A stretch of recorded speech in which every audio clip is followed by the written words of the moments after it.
આનંદાજી બાપજી કહે છે, કરુણા સાગર નામ પ્રમાણિક, કરુણે દ્રષ્ટિ પસારી, કરુણા મોક્ષ અનંત અંશોને કરતા સુધી પહોંચાડે એવી કરુણા ભરી દ્રષ્ટિ કરુણા સાગરની છે.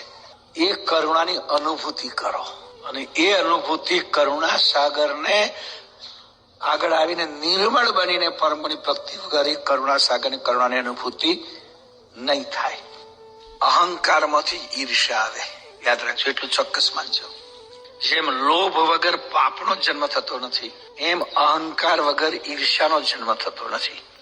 અને એક વાક્ય તો મારું તમે ગૌ વખત સાંભળ્યું છે કે ખાઈમાં પડેલો માણસ બહાર કાઢી શકાય, પણ અદેખાઈમાં પડેલો માણસ બહાર કાઢવો મુશ્કેલ છે.